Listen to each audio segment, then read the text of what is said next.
Hello everyone, my name is Dhruvesh, you know watching my YouTube channel. तो आज की इस वीडियो में मैंने थोड़े से एडवांस स्ट्रक्चर्स लिए हैं। मतलब वोकैबलरी या फिर वैसी कुछ चीज़ें मुश्किल नहीं दिखेंगी, लेकिन जो सेंटेंस फॉर्मेशन है ना, वो हल्की सी मैंने से एडवांस रखी है। ठीक है, just to make you see कि ऐसे सेंटेंसेस कैसे दिखते हैं। ठीक है, so how these kind of sentences actually look like. और बहुत ही बेसिक चीज़ें मैं समझाता हुआ भी चलूँगा कैसे उनको फ्रेम किया गया है। So this video is going to be very very informative for all of you. ठीक है, तो चलिए स्टार्ट करते हैं। पहला सेंटेंस, बैटरी लो हो गई। ठीक है, पहला सेंटेंस, जूही ज़रा दरवाज़ा खोल दो। कितना सिंपल सा सेंटेंस है, जूही प्लीज़ ओपन द डोर। ऐसे भी तो हम बोल सकते हैं ना, लेकिन सेंटेंस की फॉर्मेशन कैसे रखी गई है, Juhi could you please go and open the door. क्योंकि जाकर आया ना।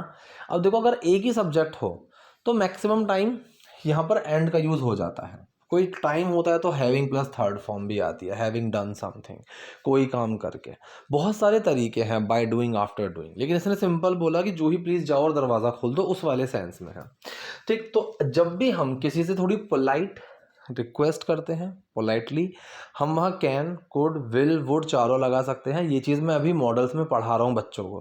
ठीक है, अभी आया था 2-3 दिन पहले ये पॉइंट आया था, जिसमें मैं मॉडल्स की हेल्प से रिक्वेस्ट और परमिशन समझा रहा था। ठीक है, तो उसी का एक पॉइंट है यहाँ पर। तो हम कुड का यूज़ कर देते हैं। मैक्सिमम टाइम कुड का यूज़ हम कहाँ करते हैं, जैसे अगर मुझे मान लो किसी से कोई रिक्वेस्ट करनी हो, ठीक है, और मैं वहाँ पर कुड का यूज़ करूँ, could you please help me with this. ठीक है, तो कुड का यूज़ हम ज़्यादा वहाँ करते हैं जहाँ पर सामने वाले बंदे को कोई फिजिकल एक्टिविटी करनी पड़े। Could you come with me, क्या तुम मेरे साथ चल सकते हो। और जहाँ पर फिजिकल एक्टिविटी ना हो, जैसे मैं कहूँ कि यार would you tell me this address, would you please tell me this address, will you please help me with this. तो वहाँ पर हम किसका यूज़ करते हैं, विल या वुड का यूज़ करते हैं, जहाँ पर फिजिकल एक्टिविटी ना हो। अगर मैं कहूँ कि यार नीचे जाकर रिमोट ले आओगे, could you please go down stairs and get the remote for me please, इस तरीके से। तो इसने बोला, ठीक है, तो यहाँ पर सेंटेंस कैसे बना, could you please go and open the door. क्या करेक्ट, तो क्या तुम जाकर दरवाज़ा खोल सकती हो। तुझे दिख नहीं रहा कि मैं इस वक्त पूरी तरह व्यस्त हूँ। ठीक है, पहला सेंटेंस, क्या तुझे नहीं दिख रहा है, can't you see, are you not able to see, don't you see that. तीनों तरीके से आप इस सेंटेंस को बना सकते हो, कोई बड़ी बात नहीं है। सो कांट यू सी, क्या तुझे नहीं दिख रहा, मैं इस वक्त पूरी तरह बिजी हूँ। या तो बिजी के लिए बिजी वर्ड का यूज करो, there is no issue with that. ठीक है, that I am completely busy right now, I am busy with my work right now, I am busy doing something. ठीक है, तो आप बिजी को नॉर्मल यूज कर सकते हो। एक वर्ड है स्वॉम्ड विथ। ठीक है, स्वाम्ड विद का मतलब भी वही होता है कि किस चीज़ में बिजी होना, पूरी तरह से व्यस्त होना। एक सेकेंड, ठीक है, तो वहाँ पर हम स्वाम का भी यूज़ करते हैं। एक होता है to tied up, to tie up, या फिर जैसे मैंने कहा टू बी टाई अप। तो टू बी टाइड अप का मतलब होता है किसी चीज़ में पूरी तरह से बंध जाना। वही सेम सेंस है, busy with something, swamped with something, या फिर टू बी टाइड अप। ठीक है, तो इसने यहाँ पर बोला कि कांट यू सी, तुझे नहीं दिख रहा, that I am completely tied up right now. ठीक है, मैं पूरी तरह से बिजी हूँ। इस तरीके से, yesterday I was completely packed, I was completely tied up, दोनों सही है। ठीक है, आई वॉज स्वॉम्प्ड, ये भी सही है। माँ को बताऊं कि तू किस काम में इतना व्यस्त है। ठीक है, मैं बताऊं तुम्हें क्या करना है। ऐसे सेंटेंसेस में जहां पर हम बहुत ही कैजुअल तरीके से एक काइंड ऑफ परमिशन लेते हैं, वहां पर हम शैल का यूज कर सकते हैं और शुड का यूज कर सकते हैं। ठीक है, शैल थोड़ा सा और ज्यादा पोलाइट में चला जाता है। ठीक है, shall I help you with this, shall we start, शुरू करें क्या, इस तरीके से। दूसरा, वहां पर हम शुड का इस्तेमाल भी कर सकते हैं। माँ को बता दूं, should I tell mom, shall I tell mom, तू किस काम में इतना बिजी है, तू किस काम में इतना बिजी है। क्या ये सवाल पूछ रहा है, नहीं। एक तो लास्ट में क्वेश्चन मार्क नहीं होना चाहिए था। ठीक है, क्यों है यहाँ पर, क्योंकि स्टार्टिंग वाला तो क्वेश्चन है ना, शैल आई टेल, क्या मैं बताऊं, ये तो क्वेश्चन है ना, इसकी वजह से लास्ट में क्वेश्चन मार्क लगा हुआ है। So don't only see the second part. पूरा सेंटेंस अगर आप देखोगे तो पूरा सेंटेंस तो क्वेश्चन है ना, कि क्या मैं बताऊं तू किस काम में इतना व्यस्त है। ठीक है, तो shall I tell mom what exactly you are so busy with. ठीक है, एग्जैक्टली का मतलब कि प्रॉपर तरीके से कि किस काम में तू व्यस्त है। ठीक है, अगर एग्जैक्टली ना लगाओगे तो देखो, what you are so busy with. अगर मैं सवाल पूछूं कि भाई तुम किस काम में व्यस्त हो, so what are you busy with, ठीक है, WH के बाद हेल्पिंग वर्ब आ गई कि what are you busy with. लेकिन जब मैं क्वेश्चन नहीं बना रहा हूं, I am just putting a simple sentence, so what you are busy with, correct. So का मतलब क्या है, इतना, so what you are so busy with, और एग्जैक्टली लगाओगे तो प्रॉपरली उस तरीके का सेंस देता है। तो should I tell mom what exactly you are so busy with, कि क्या मैं माँ को बताऊं कि तो एग्जैक्टली किस चीज में बिजी है। ठीक है, कल आप सबने मेरी बहुत ज्यादा मदद करी, सो yesterday you all help me a lot. Simple sentence है, लेकिन हेल्प करने के लिए थोड़ा सा एडवांस फॉर्मेशन लगाते हैं, टू एक्सटेंड हेल्प। ठीक है, एक्सटेंड एक एक्शन की तरह यूज होता है, इसलिए मैंने वहां पर टू लगाया। तो सेंटेंस क्या बनाया इसने, you all extended such immense help to me. तो to extend help to someone का मतलब वही है कि किसी की हेल्प करना, बस थोड़ा सा एक बेटर वे है, ये बेटर तरीका है बोलने का। You all extended such immense, immense का मतलब बहुत बड़ी, विशाल, बहुत ज्यादा, इमेंसली, उस तरीके से उसको हम यूज करते हैं। ठीक है, you all extended such immense help to me yesterday, कि कल आप सब लोगों ने मेरी बहुत ज्यादा मदद की। ये देखकर मुझे दिल से बहुत अच्छा लगा, ये देखकर मुझे दिल से बहुत अच्छा लगा। एक तो तरीका ये भी हो सकता है कि having seen that, having seen that, उस चीज को देखकर मेरे दिल से क्या था, मुझे दिल से बहुत अच्छा लगा, I truly felt very nice. So having seen that, I truly, I candidly, कुछ भी लगा सकते हो, ऑनेस्टली, रियली, सारे सही हैं। So I honestly felt really nice after seeing that, या फिर हैविंग सीन दैट, ये भी तरीका सही है। ठीक है, बिल्कुल सही फॉर्मेशन है। इसने कैसे बोला, it truly made me feel deeply touched. ठीक है, यहां पर ये देख करके तो सेंस ही नहीं जोड़ा इन्होंने, मुझे दिल से चीज बहुत अच्छा लगा, so it truly made me feel, उसने मुझे सच में ऐसा महसूस कराया, कैसा महसूस कराया, made me feel deeply touched, कि अंदर तक वो चीज़ मुझे बहुत अच्छी लगी।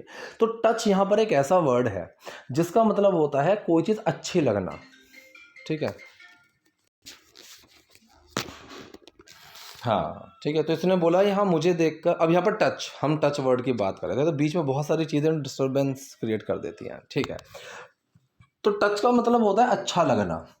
जैसे मैंने कहा कि भाई दैट सॉन्ग टच्ड मी, इसका मतलब ये नहीं कि वो मुझे छू गया, मतलब वही जैसे हम बोल रहे हैं कि दिल को छू गई वो बात। तो हिंदी में भी छूना होता है, इंग्लिश में भी टच के सेंस में यूज करते हैं। So it truly made me feel deeply touched, उसने मुझे अंदर तक टच कर दिया, बहुत अच्छी लगी। तो मैंने सोचा क्यों ना आपके इस सहयोग के बदले मैं आपके लिए घर की बनी खीर ले आऊं। तो मैंने सोचा, सो आई थॉट, इसमें तो कोई प्रॉब्लम है नहीं, क्यों ना मैं ऐसा करूं। अब ये लास्ट वीडियो में भी, if you guys remember, last video में मैंने ये चीज पढ़ाई थी कि why not do this. Why not के तुरंत बाद एक्शन लगाना है, this is the major thing you have to understand right now when you are using this term why not, so you always put action verb right after why not, कि why not do this. ठीक है, इस तरीके से। तो यहां पर है बदले में कुछ करना, बदले में कुछ करना के लिए मैंने हमारी जो एडवांस क्लासेस हैं, I have taught them one word which is to reciprocate. बहुत ही कॉमन वर्ड है ये, बहुत कॉमन एक्शन है।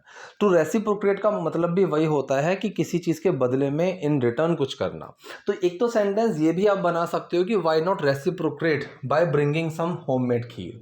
दूसरा, इसने कैसे बोला, why not return the gesture, gesture नहीं, इसकी जो pronunciation that is gesture. So why not return the gesture. तो जो जेस्चर जो होता है वो भी सामने वाले का एक जो बिहेवियर होता है उसको ही दिखाता है। सो क्यों ना बदले में मैं ये करूं, सो why not return the gesture, क्यों ना मैं आपका एहसान, जो आपकी हेल्प थी, उसके बदले में क्या करूं, बाय ब्रिंगिंग, लाकर, सम होममेड खीर, घर की बनी हुई खीर, फॉर ऑल ऑफ यू, या फिर फॉर यू ऑल, दोनों सही हैं, आप सब के लिए। तो पूरा सेंटेंस क्या बना, तो मैंने सोचा क्यों ना आपके इस सहयोग के बदले मैं आपके लिए घर की बनी खीर ले आऊं। So I thought why not return the gesture by bringing some homemade kheer for you all. आप सभी को खीर पसंद है ना। ठीक है, अब देखो लाइक की जगह आप एंजॉय वर्ड का यूज कर सकते हो, यहां पर हम एक चीज समझेंगे। जैसे I like watching TV, I enjoy watching TV, दोनों का मीनिंग सेम है। इसने क्या बोला, आप सबको खीर पसंद है ना, I hope you all like kheer, या फिर I hope you all enjoy kheer. Do को बाहर निकालने से थोड़ा सा बात में वो होता है कि जोर देकर बोलते हैं, I hope you all do enjoy kheer. कि मुझे उम्मीद है आप सबको पसंद है खीर, उस तरीके से डोंट यू, है ना। अब यहाँ पर डोंट यू क्या है, एक है ना का सेंस लेकर चलता है, इसके ऊपर मैं आराम से कई बार पढ़ा चुका हूँ। So I hope you all do enjoy kheer, don't you. ठीक है, मुझे लगता है कि आपको खीर पसंद है, मैं उम्मीद करती हूँ। ठीक है, उस तरीके से कि आप सबको खीर पसंद है ना। इन दोनों को तो खास तौर पर बहुत पसंद है। ये कितनी जल्दी बैटरी जाती है मेरे फ़ोन की। सो इन दोनों को तो खास तौर पर बहुत पसंद है। So these two in particular, अगर मैं पर्टिकुलरली बोलूँ तो भी सेंटेंस सही है कि particularly these two are extremely fond of it. या फिर मैं इसको सिंपल भी तो बोल सकता हूँ कि particularly these to enjoy it the most, ये भी मैं बोल सकता हूँ कि इन दोनों को तो बहुत पसंद है। लेकिन इसने क्या बोला, दीज टू, ये दोनों इन पर्टिकुलर। तो कई सारे लोग क्या करते हैं ना, इन पर्टिकुलर से सेंटेंस शुरू कर देते हैं, लेकिन इन पर्टिकुलर आता है सब्जेक्ट के बाद। ठीक है, वहां पर कि she in particular was there with me, इस तरीके से। हाँ ठीक है, तो इसने क्या बोला, इन दोनों को तो खास तौर पर ये बहुत पसंद है। तो these two in particular are extremely fond of it. Fond of होना एक्शन नहीं है, कंडीशन की तरह यूज होता है।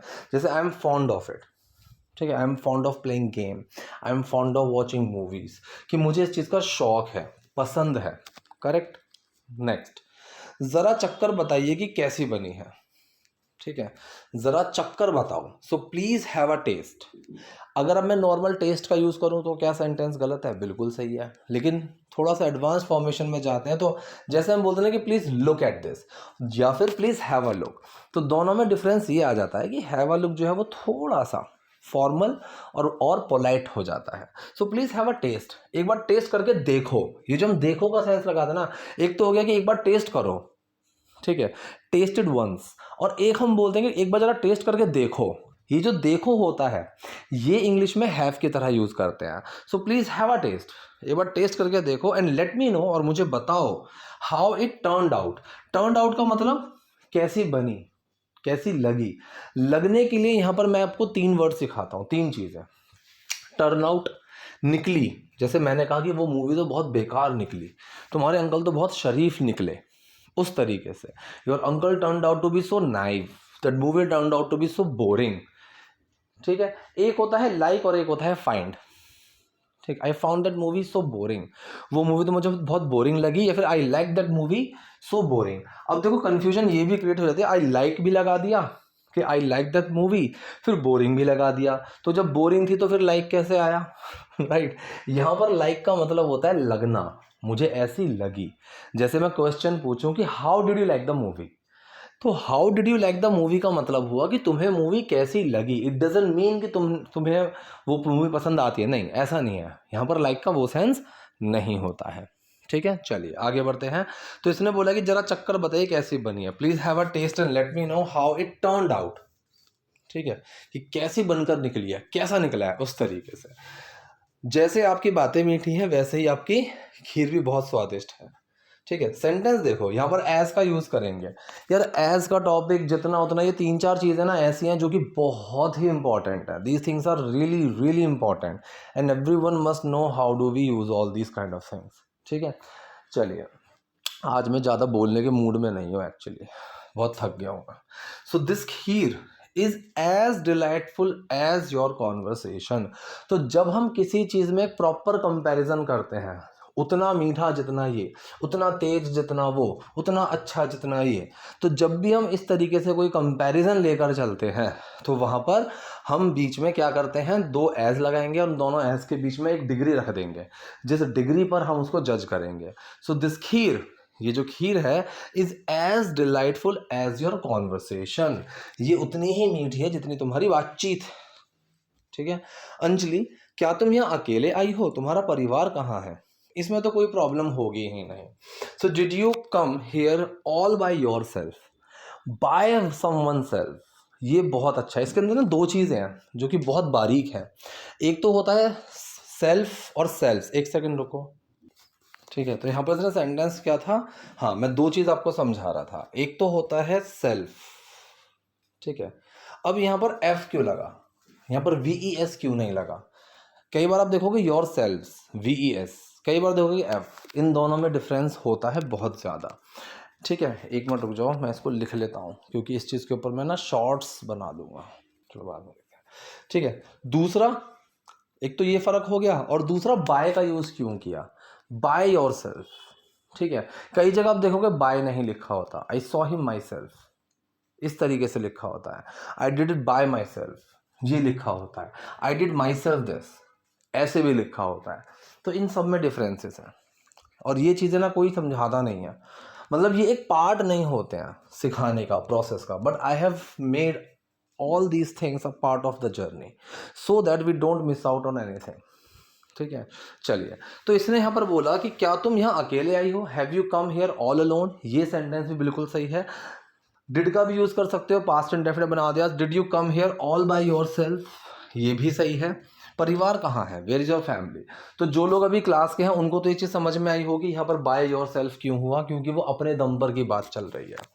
हाँ, फिलहाल मैं अकेले ही आई हूँ, फॉर नाउ या फिर as of now, for the time being, तीनों का मीनिंग सेम हो गया कि फिलहाल के लिए, फिलहाल। सो फिलहाल for now I have come alone, इसमें तो कोई बड़ी बात नहीं है।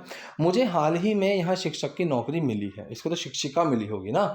सो I have recently got a job as a teacher here. दूसरा, टू गेट अ जॉब की जगह यहाँ पर बोल दो टू बी अपॉइंटेड, तो इसने बोला I have recently been appointed as a teacher here, तो हाल ही में मुझे यहाँ जॉब मिली है, ठीक है। एक तो जैसा आप ये बोला कि सर मुझे ना इस चीज़ की जॉब मिल गई, तो आप इसको टू बी अपॉइंटेड के सेंस में यूज़ कर सकते हो। Sir I have been appointed as a software engineer in this company, so I have recently been appointed as a teacher here, तो हाल ही में यहाँ पर मेरा एक टीचर के रूप में नौकरी मिली है, अपॉइंट किया गया है। मैं पहले थोड़ा खुद को यहाँ स्थिर करना चाहती हूँ, मतलब पहले मैं यहाँ पर खुद थोड़ा सा सेटल होना चाहती हूँ। प्रेजेंट इंडेफिनिट सेंटेंस है, I want to get a bit settled, ठीक है। थोड़ा, I want to get a bit settled, just आ गया बस के सेंस में, I just want to get a bit settled on my own first, on my own मतलब खुद, ठीक है। ये चीज भी हम पढ़ चुके हैं क्लास के अंदर। जब सब कुछ ठीक से सेट हो जाएगा, अब यहां पर गा की ये लग रहा है, दिमाग जाएगा विल के अंदर, जब सब कुछ ठीक से सेट हो जाएगा, when everything will be settled properly, when that will happen, लेकिन नहीं, ये सेंटेंस बनेगा प्रेजेंट इंडेफिनिट में, बिकॉज कंडीशनल सेंटेंस हो गया। सो वंस दैट हैपन्स, जब ऐसा हो जाएगा, मतलब जब सब कुछ सेट हो जाएगा, तब मैं अपने परिवार को बुला लूंगी। I will call my family over too, over का मतलब होता है पर, तो यहाँ पर I will call my family over too, तो ओवर का मतलब है यहाँ पर, जैसे I am going over there, ऐसे बोलते हैं ना, आई एम गोइंग देयर भी तो बोल सकता हूँ, लेकिन थोड़ा सा एडवांस फॉर्मेशन में हम ओवर का यूज करते हैं, ठीक है, which actually sounds good, correct. So I think आज के लिए इतना काफ़ी है। If you have any doubt, any query, do let the comment section. Video पसंद है लाइक कीजिए, नए हैं लाइक सब्सक्राइब दोनों कीजिए। Thank you.